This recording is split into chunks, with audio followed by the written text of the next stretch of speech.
Is the new reissue of the old cult classics Beetlejuice worth possessing? Or is NECA just trying to scare up some quick cash, make like a ghost, and hang around?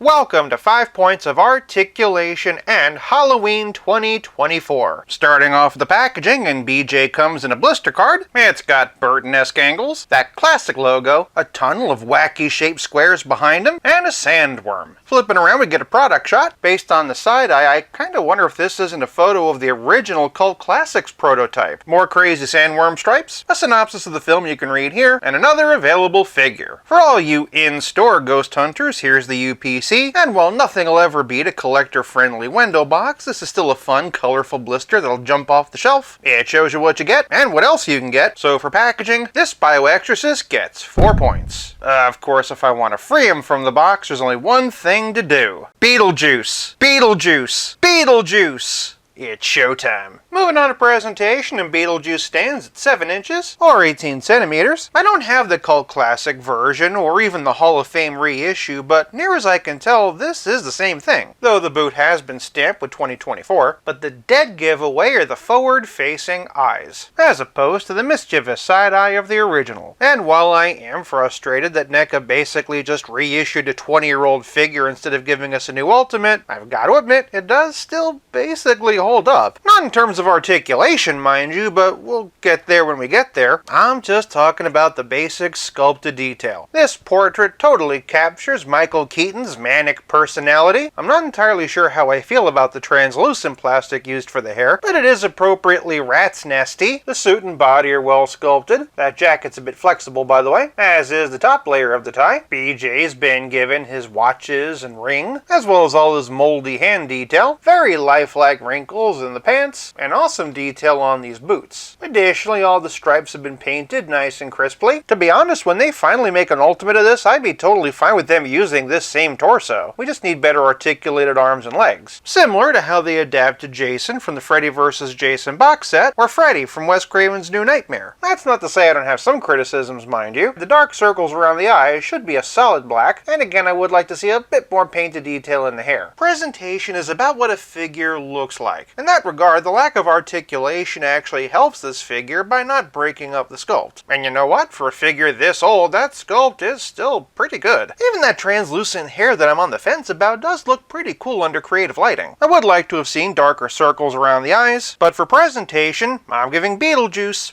4 points. Moving on to Poseability, and in terms of articulation, let's just say this isn't exactly the ghost with the most. From the top, and I'm assuming his head is on a dumbbell joint, he can look up this high, which given all that hair is actually kind of impressive, but he can only look this far down. The reason I'm thinking he has a dumbbell though is because of his tilt. Additionally, he can look side to side, but don't go expecting to spin his head around like in the movie. Moving on down, in the B-man shoulders, your swivel hinging can raise this high, and also have complete rotation. Beyond that though, there is no articulation in these arms. That said, and at the very least, the wrists can swivel and hinge either up or down. Moving on down, and Beetlejuice has a roly-poly waist ball that allows him to arch back this far and hunch forward this far. He also gets tilt and twist. Below the waist, and there's no articulation in the legs whatsoever, save except for boot cut. If you think about it, because of the legs, this thing is technically less posable than a Superpowers figure. For the early 2000s, it's fine, but we've come a long way since then. For Poseability, I'm giving Beetlejuice 2 points. Moving on to Playability, and I'm starting to regret wasting my not exactly the ghost with the most joke in the last category. Though I guess I did also technically use it on the thumbnail, making this a flawless execution of the rule of thirds. Say it once, say it twice, 3 times the charm. To Beetlejuice's credit, he does include the handbook for the recently deceased. Really nice detail. It's actually more of a flexible plastic. In that regard, it actually kind of feels like a real book, and NECA's done a great job of stamping on that cover image. The text and image are very crisp. In terms of holding set accessory, this is the best Beetlejuice can do, but it's something. Otherwise, he includes this snake from when he told Charles the dowry's on him. For an accessory as old as this, it's been nicely sculpted, plenty of scaly ribbing underneath, and while it does have a sculpted face, it doesn't have any painted detail. I should point out that when NECA originally released this figure, they did have bands painted on it. He also came with 2 snakes snakes instead of one. That being the case, what kind of accessories would I like to see in an Ultimate? Well, for one thing, I would like to see a few face options, similar to how they're handling the new Ultimate version they just announced. I would also like to see a couple of hand options. A finger gun right hand, for example, or a left hand that would be perfectly suited for holding a cigarette if one wanted to make one for it. Heck, I'd even be okay with a snake or two. I'm sure there will be those who would also like to see accessories for his carnival look, but honestly, I'm okay with that being a separate release. Of course, playability is more than just accessories, either real or hypothetical. It's also about how well your figure plays with others. And we all know just how well Beetlejuice plays with others. For my only other striped suit Beetlejuice, and here's the old Kenner one, the head actually came from the tuxedo figure. That said, for another NECA Michael Keaton, and here we have Batman. Funny how these are two separate figures of the same guy, and yet they aren't the same height. Maybe I've been too harsh on McFarlane. Speaking of McFarlane, and here's the DC Multiverse version of Batman 1989. These scale pretty well, but for another Legacy sequel comparison, and here he is in The Flash. I guess next year we can look forward to that big budget reboot of Johnny Dangerously. That said, for some other modern and modern-ish icons, and here's Jason Voorhees from Friday the 13th, specifically the final chapter. Next is Michael Myers from Halloween 2018, Pinhead from Hellraiser, Pennywise from the 1990 version of It rival Halloween mascot Sam from Trick or Treat, Ultimate Freddy Krueger from Nightmare on Elm Street 3, and Chucky. What was it with the 80s and wisecracking horror icons in stripes? For a relative scale comparison, here's Beetlejuice with Pizza Spidey and the Spectacular Spider-Man, and as always, here's Stealth Iron Man all ready for Halloween. In terms of scaling, BJ does blend in pretty well with the rest of your NECA horror collection. Beyond that, though, this guy's not doing much more than just standing on your shelf looking cool. Or should I say ghoul. For playability, I'm giving Beetlejuice 3 points. This leaves us with nothing left to discuss but the price. I found this Beetlejuice at Walmart for $24.99. That said, if you're willing to pay a bit more, there is one pack with a journal based off the handbook for the recently deceased. Ultimately, the way I feel about this figure is the way I feel about Beetlejuice 2. It's fine. Not exactly what I've been waiting years for, but I'm happy to see him again. And if they never end up making another one, I'm glad we at least got this. This figure's perfect for people like me who missed out on the original releases or just want a fun little Beetlejuice collectible, but it's hard not to see it as a placeholder while we wait for something better. And if the movie's any indication, that could be a long wait. For price, I'm giving Beetlejuice 4 points, averaging out to a final total of 3.4 out of 5.